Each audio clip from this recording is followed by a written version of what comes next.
नाम एक ऐसा चीज है जिसे कॉपी पर, कलम पर, शब्दों में, अक्षरों में लिखा नहीं जा सकता। वो गुरु ने अपनी आत्मा की ध्वनि को, अपनी आत्मा की आवाज को जिस सांकेतिक सूत्र के द्वारा, जिस सांकेतिक युक्ति के द्वारा श्रवण किया है, उस श्रवण किए हुए चीज को, अनुभव में आए हुए चीज को संत और सद्गुरु नाम कहते हैं। और उसी नाम का भेद, उसी नाम का युक्ति बताना ही असल में दीक्षा कहा जाता है। यहाँ पर गोस्वामी तुलसीदास जी ने रत्नाकर के लिए प्रयोग किया कि उल्टा नाम जपत जग जाना, लेकिन चालाक लोगों ने थोड़ा सस्ता बनाने के लिए कह दिया कि वाल्मीकि जी को, रत्नाकर को राम राम राम राम कहने नहीं आता था ना, तो मरा मरा मरा मरा कहा और उससे ब्रह्म के समान हो गया। ऐसा नहीं है, वो मरा मरा कहने से नहीं होता है, बल्कि वहां पर कहा गया उल्टा।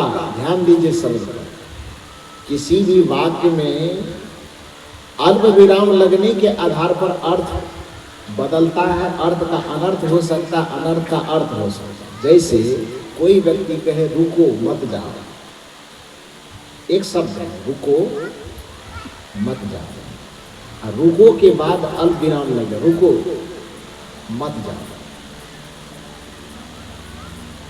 इसका क्या मतलब हुआ? क्या कहा जा रहा है? एक वाक्य है रुको मत जाओ, सिंपल सा, रुको के आगे अल्प विराम लगा दे, रुको मत जाओ।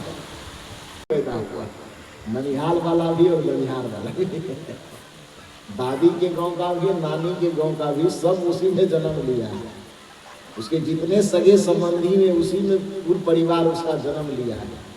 और वह मछली उसमें रहते रहते रहते जीवन के जितनी अवधि है सब गुजार दिया। 10 साल 15 साल या जितना दिन जी सकता है पता नहीं, एक अनुमान करो कि जितना दिन जी, मान लो 20 साल 25 साल जी गया, और 25 साल के बाद यदि उसको गंगा जी से निकाल करके किनारे पर रखा जाए तो कोई भी सभ्य आदमी उस मछली, एक टोकरी यदि मछली निकाल दिया जाए तो उसके सामने में बिना रुमाल का खड़ा रह सकता है क्या है?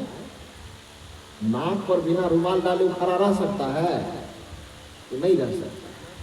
कबीर साहब ने सवाल किया, जिस मछली का पूरा कुल खानदान, कुल परिवार उसी पानी के अंदर जन्म लिया, उसी गंगा जी में उसका पालन पोषण हुआ, उसकी गंगा जी में उसकी वंश वृद्धि हुई, इतना होने के बाद भी उसके शरीर के ऊपरी हिस्से का दुर्गंध जब खत्म नहीं हुआ तो कोई 5 मिनट 5 घंटा यदि उसमें डुबकी लगा लेगा तो उसके मन का दुर्गंध खत्म हो जाएगा क्या? जिससे प्रश्न किया था वो बेचारा अवाक रह गया कि इसको क्या उठाए। और कबीर साहब का ऐसा ऐसा प्रश्न है कि जिनसे उन्होंने प्रश्न किया उसका छक्का छुड़ा दिया है। अब जिनसे प्रश्न किया आज तक कबीर साहब के प्रश्नों का उत्तर लेकर के वो आया नहीं है। और मुझे उम्मीद है यह धरती जब तक रहेगी तब तक वो प्रश्न सुनने वाला प्रश्न में उलझ करके रह जाएगा, कभी उत्तर ढूंढ के नहीं ला पाएगा। कबीर साहब के ऐसे ऐसे प्रश्न, स्वाभाविक है कि उस प्रश्न का उत्तर हो तब तो उत्तर लाया जाएगा। कबीर साहब मान लीजिए इसी जगह जो प्रश्न करते हैं कि नहाए धोए क्या भया, जो मन मैल न जाए, मीन सदा जल में रहे, धोए बास न जाए। हम 5 मिनट डुबकी लगाने से कहते हैं कि मन का पाप धुल जाएगा, तो भैया मेरे मछली 25 साल से नहा रही है, उसके तन का पाप कहाँ जा रहा है? यदि उसके तन की गंदगी उससे नहीं धुल सकती तो हमारे मन की गंदगी, मन का विकार, मन की दुर्गंधी भला कैसे खत्म हो सकती? मन की दुर्गंधी केवल एक जल से धोने से पवित्र होगा और उस जल का नाम है ज्ञान जल, ज्ञान गंगा। जो इस ज्ञान गंगा को अपने अंतःकरण में प्रवेश होने दे दिया, जो इस ज्ञान गंगा में अपने मन और इंद्रियों को मज्जित कर डाला, उसके जीवन का सारा विकार धुल जाएगा और उसका जीवन इतना निहाल हो जाएगा कि बुद्ध, कबीर, महावीर की तरह सुगंधित और प्रकाशित हो जाएगा। सत्संग की गंगा में जो नित्य नहाते हैं, पापी से पापी भी पावन बन जाते हैं। सत्संग का तीर्थ मिलने पर पापी से पापी व्यक्ति भी धर्मान, ज्ञानवान, विद्वान, चरित्रवान बन जाता है। इसलिए गोस्वामी तुलसीदास जी ने कहा कि सत्संग की गंगा में डुबकी लगाने पर जो युक्ति मिली रत्नाकर को, परिणाम यह हुआ कि उल्टा नाम जपत जग जाना, वाल्मीकि भय ब्रह्म सन। वो सत्संग की गंगा में डुबकी लगा।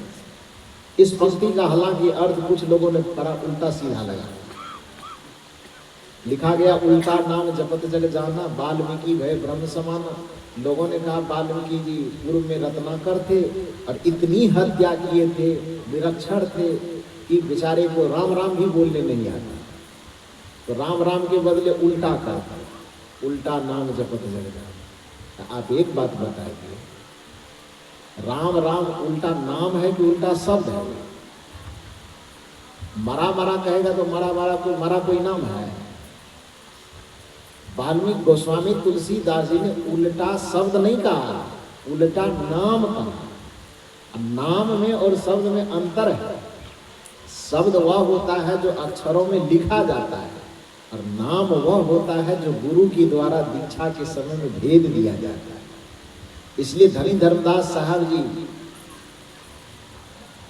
जब सदगुरु कबीर साहब के सामने आते हैं और सदगुरु कबीर साहब के आमने सामने होने पर धर्मदास साहब जी बस निवेदन करते हैं, गुरु पैया लागू नाम को लखा दीजिए, गुरु पैया लागू नाम को। ध्यान दीजिए सब, गुरु पैया लागू नाम को लखा दीजिए। हे गुरुदेव, आपके पैर में मैं अपना सर रखता हूँ, विनम्रता पूर्वक निवेदन करता हूँ कि आप उस नाम की युक्ति लखा दीजिए। नाम वह चीज नहीं है कि उसे अक्षरों में लिखा जा सके। नाम वह चीज है जो केवल वह ध्वनि स्वरूप है, शब्द स्वरूप है। गुरु पैया लागू नाम को लखा दीजिए, गुरु पैया लागू नाम को। जन्म जन्म के सोबल मनवा, जन्म जन्म के सोबल मनवा, शब्द के मार से जगा दीजिए, गुरु पैया लागू नाम को लखा दीजिए, गुरु पैया लागू नाम को। घाट अंधियारी वस्तु नहीं सूझे, घाट अंधियारी वस्तु नहीं सूझे, ज्ञान के दीप जला दीजिए, गुरु पैया लागू नाम को लखा दीजिए, गुरु पैया लागू नाम को। वह नाम एक ऐसा चीज है जिसे कॉपी पर, कलम पर, शब्दों में, अक्षरों में लिखा नहीं जा सकता। वो गुरु ने अपनी आत्मा की ध्वनि को, अपनी आत्मा की आवाज को जिस सांकेतिक सूत्र के द्वारा, जिस सांकेतिक युक्ति के द्वारा श्रवण किया है, उस श्रवण किए हुए चीज को, अनुभव में आए हुए चीज को संत और सदगुरु नाम कहते हैं। और उसी नाम का भेद, उसी नाम का युक्ति बताना ही असल में दीक्षा कहा जाता है। यहाँ पर गोस्वामी तुलसीदास जी ने रत्नाकर के लिए प्रयोग किया कि उल्टा नाम जपत जग जाना, लेकिन चालाक लोगों ने थोड़ा सस्ता बनाने के लिए कह दिया कि वाल्मीकि जी को, रत्नाकर को राम राम राम राम कहने नहीं आता था ना, तो मरा मरा मरा मरा कहा और उससे ब्रह्म के समान हो गया। ऐसा नहीं है, वो मरा मरा कहने से नहीं होता है, बल्कि वहां पर कहा गया उल्टा। ध्यान दीजिए शब्द पर, किसी भी वाक्य में अल्प विराम लगने के आधार पर अर्थ बदलता है। अर्थ का अनर्थ हो सकता, अनर्थ का अर्थ हो सकता। जैसे कोई व्यक्ति कहे रुको मत जाओ, एक शब्द है रुको मत जाओ, और रुको के बाद अल्प विराम लगे, रुको मत जाओ। इसका क्या मतलब हुआ, क्या कहा जा रहा है? एक वाक्य है, रुको मत जाओ, सिंपल सा। रुको के आगे अल्प विराम लगा दे, रुको मत जाओ, इसका अर्थ क्या निकलेगा? उसको मना किया जा रहा है कि मत जाए। अब वाक्य उतना ही हो और उसमें लगे रुको मत जाओ, इसका अर्थ क्या निकलेगा? इस वाक्य में शब्दों का कोई हेरफेर तो नहीं हुआ ना, सिर्फ विराम को कहाँ लगाना है इतना अंतर किया गया है। रुको मत जाओ एक वाक्य, रुको मत जाओ तीन वाक्य, तीन शब्द है उसमें एक वाक्य में, और रुको के सामने अल्प विराम हमने लगाया, रुको मत जाओ। ध्वनि क्या हो रही है कि उसको रोका जाने नहीं दिया, रोकने के लिए कहा जा रहा है। और उसी में अल्प विराम को इस जगह न लगा करके थोड़ा आगे लगा देंगे, रुको मत जाओ। ध्वनि क्या हो रही है, उसको रुकना नहीं, उसको जानने देंगे। केवल अल्प विराम के अंतर से अर्थ का अनर्थ होगा कि नहीं होगा? यदि किसी को रोकना हो और वहां पर कह दिया रुको मत जाओ, क्या होगा? उसको कहा गया रोकने के लिए, उसको जाने की इजाजत दे रहा है। या किसी को जाने की इजाजत देना हो, वो कह दे कि रुको मत जाओ, मतलब उधर से कहा गया जाने के लिए, वो आदमी उसको रोक रहा है। तो यहाँ पर शब्दों में कोई और फिर तो नहीं किया गया ना, केवल वो अल्पविराम में अंतर किया गया। उसी तरह से जिस व्यक्ति अपनी सुविधा के अनुसार आदमी चालाकी थोड़ा बहुत करता है, लेकिन जो संत की साधना पद्धति से गुजरा है उसको पता है कि गोस्वामी जी ने ये नहीं कहा कि उल्टा नाम जपत जग जाना, बल्कि गोस्वामी जी ने ये कहा उल्टा नाम जपत जग जाना। उल्टा के बाद अल्प विराम, उल्टा नाम जपत जग जाना, अब वाल्मीकि भय ब्रह्म समा। इसका अर्थ यह हुआ कि पहले सबसे पहले वह जो रत्नाकर था वह कौन सा काम किया? उल्टा, उलटने का काम। उलटने का मतलब क्या हुआ? पलटना। किस चीज से पलटना? अब तक जो वो हिंसा की दिशा में जा रहे थे तो वहां से क्या किया? वो पलट गया। अब पलट करके कहाँ जाए? हिंसा से पलटेगा तो आदमी कहाँ जाएगा? हिंसा से पलटेगा तो कहाँ जाएगा? अहिंसा में जाएगा। क्रोध से आदमी पलटेगा तो कहाँ जाएगा? करुणा में जाएगा। घृणा से आदमी पलटेगा तो कहाँ जाएगा? प्रेम में जाएगा। असत्य से आदमी पलटेगा तो कहाँ जाएगा? सत्य में जाएगा। नश्वरता से पलटेगा आदमी तो कहाँ जाएगा? अमरता में जाएगा। इसलिए वेद का यह मंत्र है कि तमसो मां ज्योतिर्गमय, तम में नहीं ज्योति में चलो, तम से पलटो। कहाँ जाना है फिर? ज्योतिर, तमसो मां ज्योतिर्गमय, अंधकार में नहीं प्रकाश में चलो। असतो मां सदगमय, असत्य में नहीं सत्य में चलो। मृत्यु मां अमृत गमय, मृत्यु में नहीं अमृत में चलो। मतलब तम से पलट करके ज्योति में जाना है, अंधकार से पलट करके प्रकाश में जाना है, असत्य से पलट करके सद्मार्ग में जाना है, और मृत्यु से पलट करके अमरता में जाना है। गोस्वामी जी ने वाल्मीकि जी के लिए ही सूत्र दिया कि उल्टा नाम जपत जग जाना। पहले अपने जीवन को कोई भी व्यक्ति उलटने का प्रयास करे, और उस उलटने का, उस पलटने का जो संकेत और सूत्र मिलता है केवल सत्संग में मिलता है। इस सत्संग में आकर के ही व्यक्ति ऐसा पलटता है कि जो आज तक कुसंग में जी रहा था वो पलट करके सीधे सुसंग के मार्ग पर चलना शुरू कर देता है। जो आज तक बुराई के मार्ग पर चल रहा था वो पलट करके सीधे अच्छाई के मार्ग पे आता है।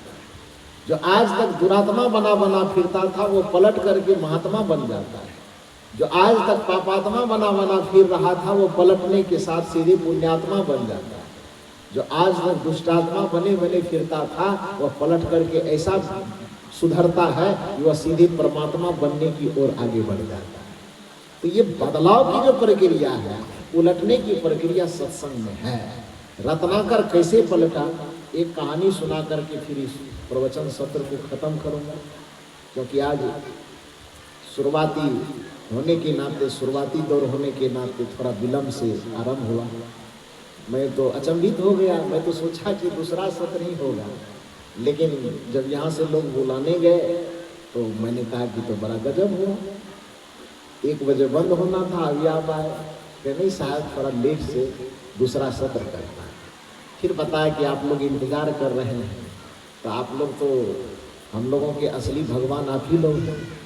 हम लोगों के नहीं बल्कि असली भगवान आप ही लोग हैं। ये मानव मात्र, ये प्राणी मात्र ही असली भगवान है। इसलिए कबीर साहब ने कहा, कबीर जेते आत्मा तेते शालिग्राम, अब बोलन हारा पूजिए पाहन सो क्या कर। जीव दया और आत्म पूजा, कहीं कबीर धर्म नहीं दूजा। सदगुरु कबीर साहब ये नहीं कहते कि भगवान नहीं है, कबीर साहब कहते भगवान है, लेकिन दुनिया के निगाह में जड़ को भी वो भगवान मान लेते हैं। कबीर साहब कहते हैं जड़ पदार्थ है, उसका उपयोग होता है, तो भगवान नहीं माना जाएगा उसको। क्योंकि जिसे उपयोग मान लो कि कोई कहे कि सेब भी भगवान है, सेब को खा करके चबा रहा है, तो भगवान को चबा रहा है। कोई कहे कि टमाटर भी भगवान है, गेहूं भी भगवान है, उसको चक्की में ले जाके पिसा दे, तो गेहूं को पिसा दिया तो भगवान को पीस दिया। मिट्टी भगवान है, उसको कुदाली से कोड़ रहे हैं जमीन को, तो फिर भगवान को कोई कोड़ेद रहा है? नहीं। कबीर साहब कहते हैं जो जड़ चीजें हैं वो पदार्थ है, और पदार्थ का सदुपयोग किया जाता है। ठीक है, उसमें आदर रखेंगे, क्योंकि उससे हमारी जीविका जुड़ी है, धरती से हमारी जीविका जुड़ी हुई, इसलिए हम उस धरती का सम्मान करेंगे। इस मातृभूमि पर हम जन्म लिए हैं, पले हैं, बढ़े हैं, खेले हैं, खाए हैं, इसलिए उस मातृभूमि का हम सम्मान करेंगे। लेकिन सम्मान करना और पूजा करना ये दोनों अलग अलग है। जड़ चीजों का सम्मान हो सकता है, वृक्षों का सम्मान होगा। सम्मान यह कीजिए कि उसको युवावस्था में काटिए मत, उससे प्रकृति स्वच्छ होती है। जितना वृक्ष लगा सके लगाइए, वृक्षों में जल डालिए, उसको सुरक्षित रखिए, न काटिए न दूसरे को काटने दीजिए। बल्कि हो सके तो एक वृक्ष मजबूरन में काटना भी पड़े तो काटने से पहले 10 वृक्ष लगाने की व्यवस्था पहले कर दीजिए। तो वृक्षों का सम्मान करना ये वृक्ष की पूजा है। पृथ्वी प्रदूषित न हो, उसमें प्लास्टिक न डालिए, उसमें ज़्यादा खाद वगैरह का भूमि में प्रयोग मत कीजिए। पृथ्वी को प्रदूषण से बचा करके रखिए, पृथ्वी को प्रदूषण से मुक्त रखिए, यही उनकी सेवा और यही उनकी पूजा है। हवा को आप वायुमंडल को प्रदूषित न होने दीजिए, हवा को प्रदूषण से जहाँ तक आप बचा सकते हैं बचा करके रखिए, ये हवा देवता की पूजा है। अग्नि देवता की पूजा उसके अपने तरीके से होगा, बहुत सुरक्षित रखिए।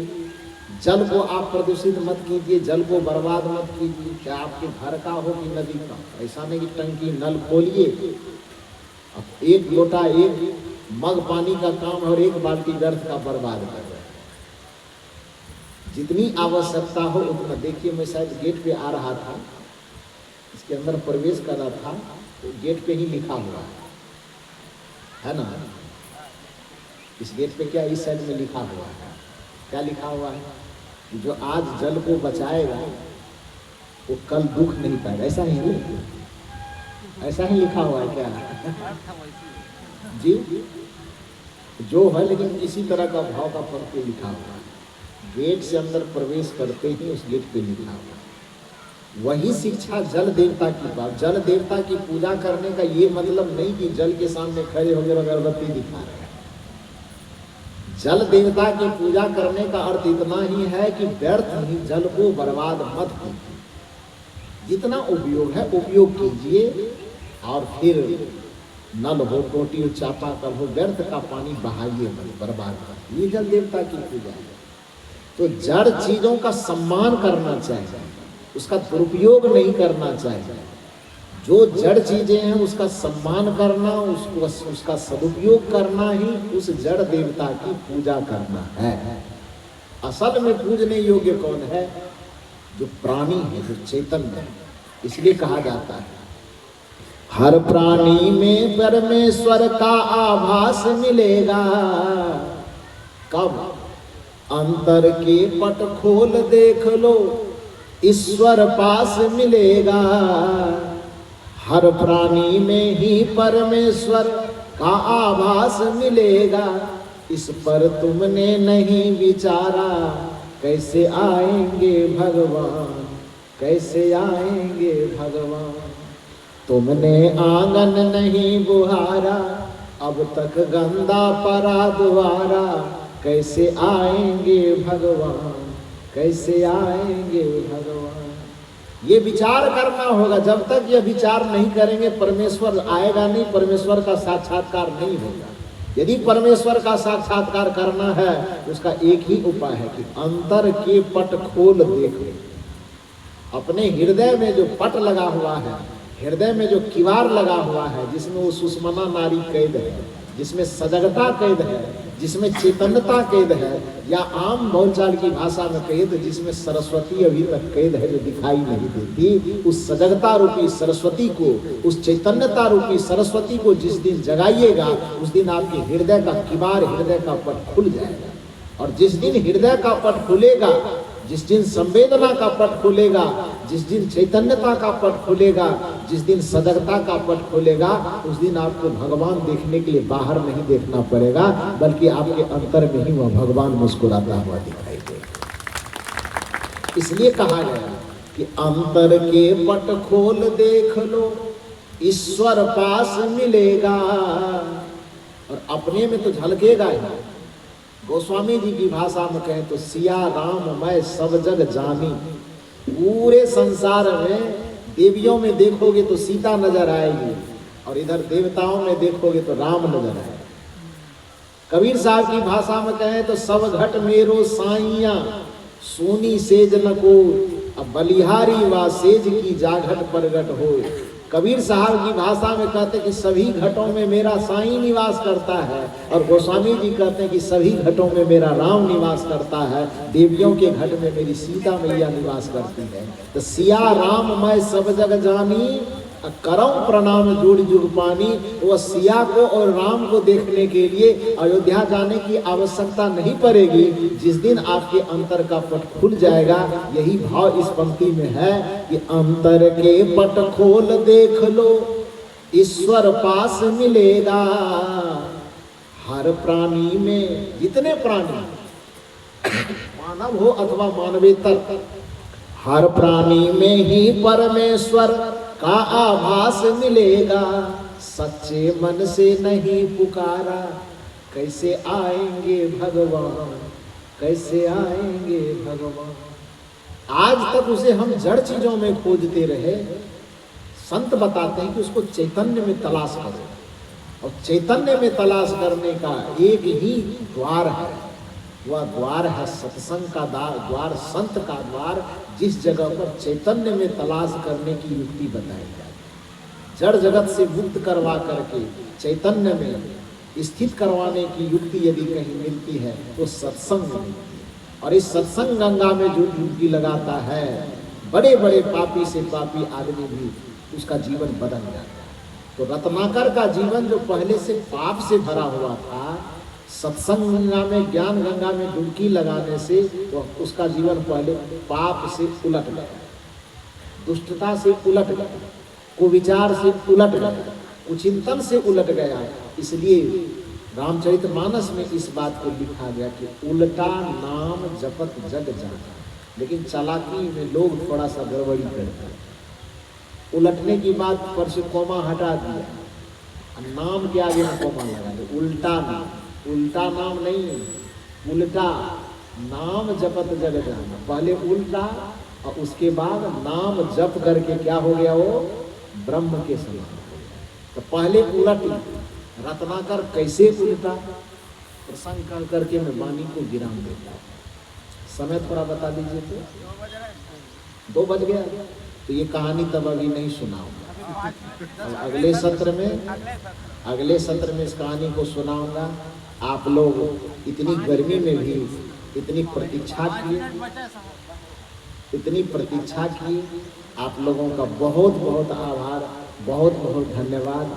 क्योंकि कल तक तो रहना है, कल से थोड़ा सवेरे आइए और 2 सत्रों में हम लोग बड़े आनंद के साथ इस प्रसंग को क्या, इस प्रसंग से और बहुत सारी बातें हम लोग सुनेंगे, एक दूसरे को समझेंगे। तो कल से सवेरे आएंगे कि नहीं आप लोग? नहीं आएंगे तो बता देंगे, मैं सीधे बिहार लौट के चला जाऊंगा। आएंगे, मुझे विश्वास है कि आप लोग आएंगे। तो कल से सवेरे आइए। और आज तो ऐसे कुछ विलंब हो गया, फिर कल से क्या, अभी तो फिर दूसरा सत्र अभी भी आना है। तो इस वजह से ज़्यादा न कहते हुए जो कुछ प्रसंग बचा हुआ है आगे के सत्र में उसको पूरा करने का प्रयास किया जाए। मूल बात यह समझिए आप कि मैंने निवेदन किया कि जैसे उद्घोषक महोदय कहे कि 2 प्रकार का तीर्थ होता है, एक जड़ तीर्थ, एक चेतन तीर्थ। जड़ तीर्थ केवल नक्शा है और नक्शा केवल वस्तु तथ्य के संबंध में बताता है, वस्तु को नहीं बताता। ध्यान दीजिए व्याकरण का इस शब्द पर, किसी के संबंध में जानना और किसी को जानना, दोनों में आसमान धरती का फर्क है। मिठाई के संबंध में जानना और मिठाई को जानना, दोनों में फर्क है।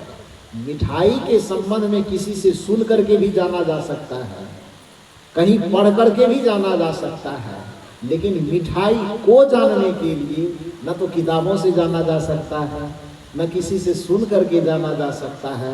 मिठाई को जब भी जानना होगा तो उसे खा करके ही जाना जा सकता है।